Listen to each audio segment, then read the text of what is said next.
Teman-teman, seperti yang kita tahu, tubuh kita ini tersusun atas sekumpulan tulang yang disebut dengan rangka.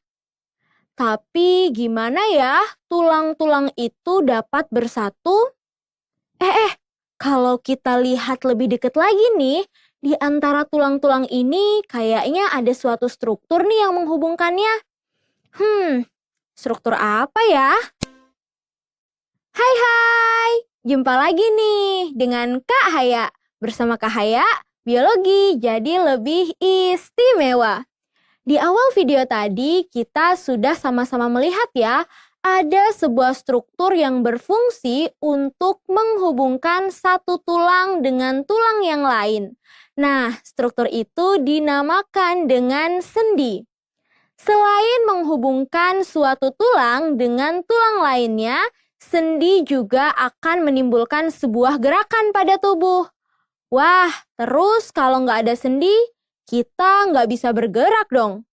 Nah, supaya lebih tahu lagi, kita kenalan lebih jauh yuk dengan sendi.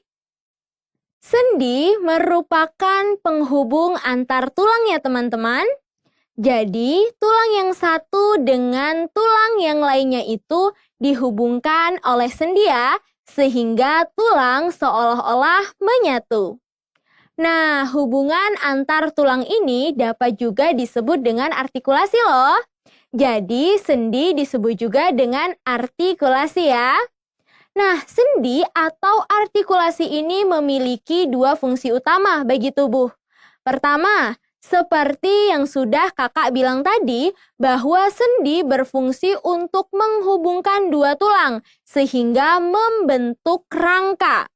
Ingat, kumpulan dari tulang disebut dengan rangka ya. Oke, jadi tulang yang satu dengan tulang yang lainnya itu disatukan dan dibuat seolah-olah menyatu oleh adanya sendi ya. Fungsi yang kedua dari sendi adalah memungkinkan rangka untuk bergerak bebas atau leluasa. Jadi, dengan adanya sendi, tulang yang satu dengan tulang yang lainnya itu dapat digerakkan loh. Kita dapat bergerak karena sendi ya teman-teman. Oke, itu tadi penjelasan mengenai sendi dan juga fungsinya ya. Teman-teman, sebelumnya kita sudah sama-sama belajar nih mengenai sendi dan juga fungsinya. Nah, sendi atau yang disebut juga dengan artikulasi, dalam tubuh kita mempunyai dua fungsi utama nih teman-teman. Apa aja ya? Nah, fungsi sendi yang pertama adalah penghubung antar tulang. Nah, fungsi sendi yang kedua yaitu memungkinkan rangka tubuh untuk dapat bergerak bebas. Itu adalah fungsi dari sendi. Oh iya teman-teman, ibarat motor nih yang memerlukan pelumas berupa oli untuk dapat berjalan dengan baik, tubuh kita juga butuh pelumas loh untuk dapat bergerak dengan bebas. Nah, kalau motor nih, pelumasnya berupa oli. Tapi kalau tubuh kita, pelumasnya apa ya? Nah, kali ini kita akan membahas mengenai struktur dari sendi ya teman-teman. Coba kalian perhatikan gambar berikut ini. Ini adalah gambar struktur dari sendi. Nah, sendi itu memiliki 5 bagian utama yang terdiri atas ligamen, kapsula sendi, tulang rawan, membran sinovial, dan cairan sinovial. Sekarang kita bahas satu-satu ya. Yang pertama adalah ligamen. Kalau dari struktur ini, ligamen itu merupakan lapisan yang paling luar. Nah ini adalah namanya ligamen. Kakak beri label A ya.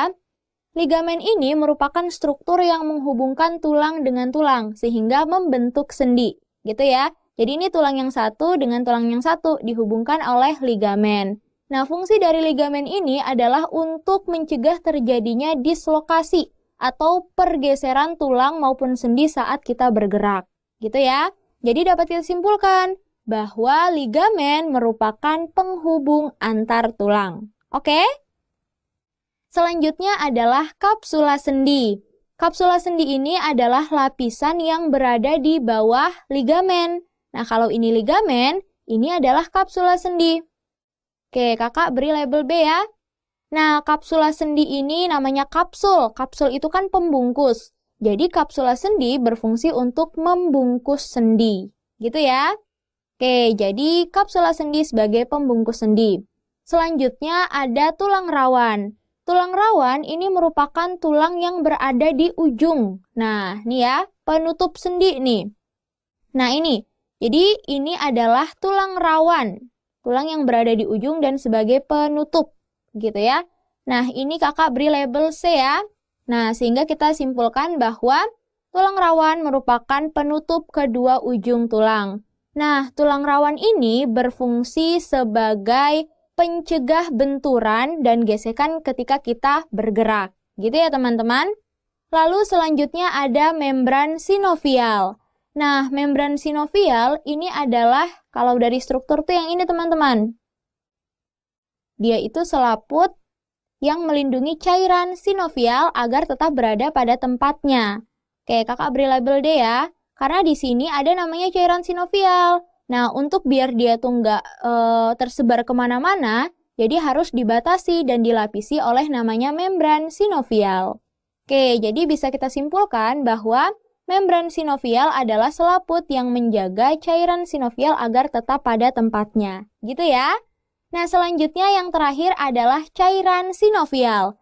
Nah, cairan sinovial ini adalah cairan yang berada di dalam rongga sendi. Jadi ini adalah rongga sendi nih, teman-teman. Nah, rongga sendi ini diisi oleh namanya cairan sinovial.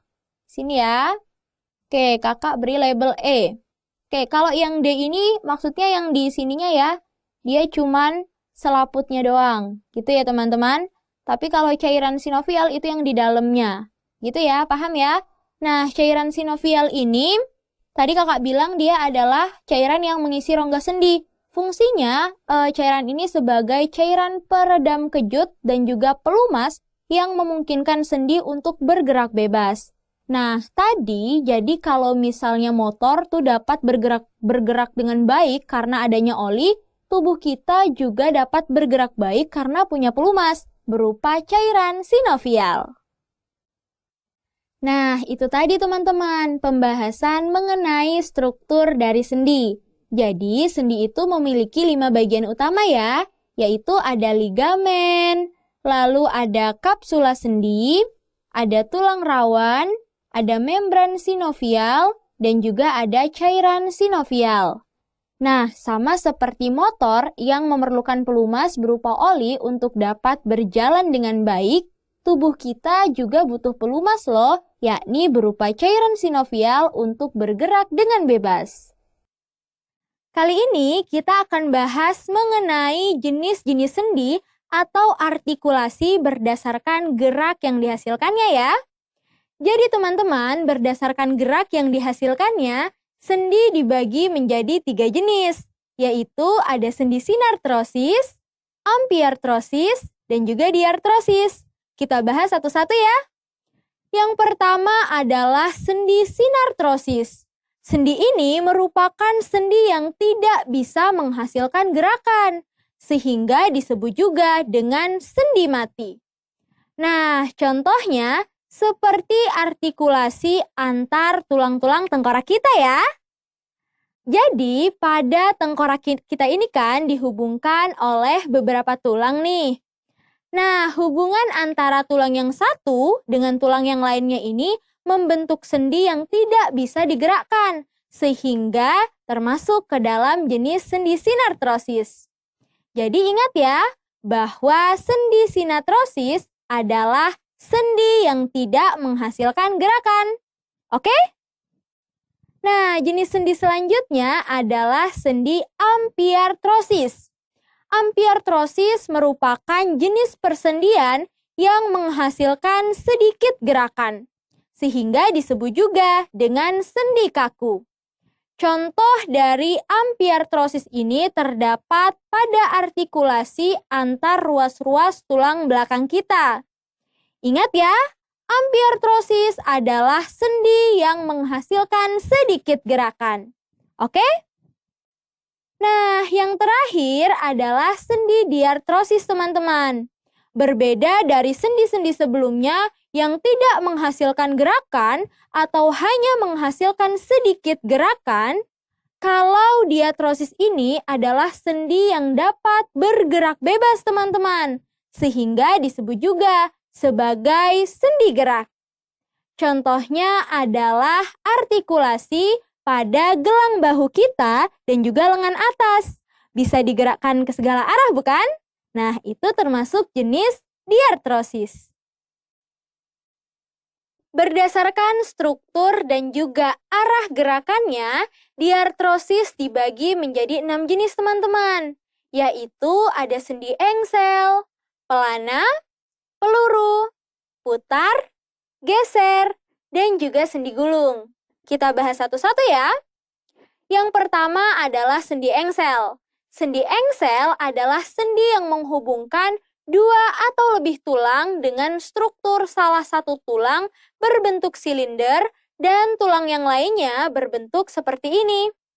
Nah, ketika mereka bersatu, maka akan muncul gerakan seperti ini.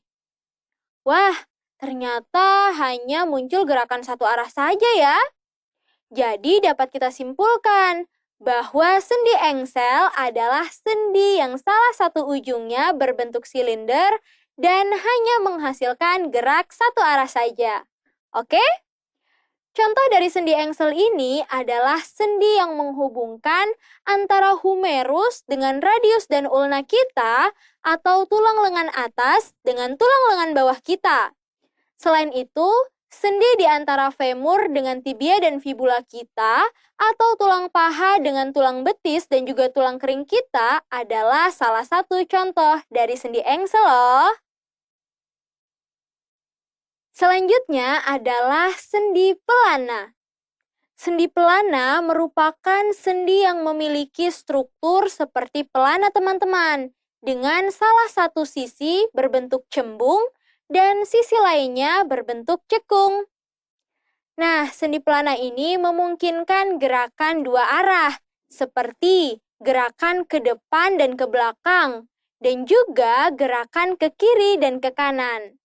Contoh dari sendi pelana ini dapat kita temukan pada pangkal tulang ibu jari kita. Nah, pangkal tulang ibu jari ini dapat digerakkan kedua arah ya, yakni ke atas dan ke bawah, dan juga ke kiri dan ke kanan. Ingat ya, sendi pelana adalah sendi yang menghasilkan gerakan dua arah dan berbentuk seperti pelana. Oke? Lalu ada juga sendi peluru. Berbeda dengan sendi engsel dan juga pelana yang gerakannya terbatas hanya satu atau dua arah, sendi peluru dapat bergerak bebas atau dapat dikatakan gerakannya tak terbatas ke segala arah. Hal ini karena sendi peluru memiliki struktur seperti ini. Nah, jadi sendi peluru ini menghubungkan dua atau lebih tulang yang memiliki ujung-ujung cekung dan juga cembung yang salah satu ujungnya berbentuk bulat seperti bola dan ujung yang lainnya berbentuk seperti ini. Nah, hubungan antara ujung-ujung tulang ini membentuk persendian dengan arah yang bebas, teman-teman. Jadi bisa kita simpulkan ya, bahwa sendi peluru adalah sendi yang menghubungkan dua atau lebih tulang dengan salah satu bagian dari ujung tulang yang berbentuk bola dan menghasilkan gerakan bebas ke segala arah. Jenis persendian ini dapat ditemukan pada artikulasi antar tulang lengan atas atau humerus dengan gelang bahu kita. Coba kalian gerakkan. Bisa ke segala arah kan? Loh, kalau sendi putar, geser, sama gulung, arahnya gimana ya? Mau tahu? Jawabannya ada di video selanjutnya.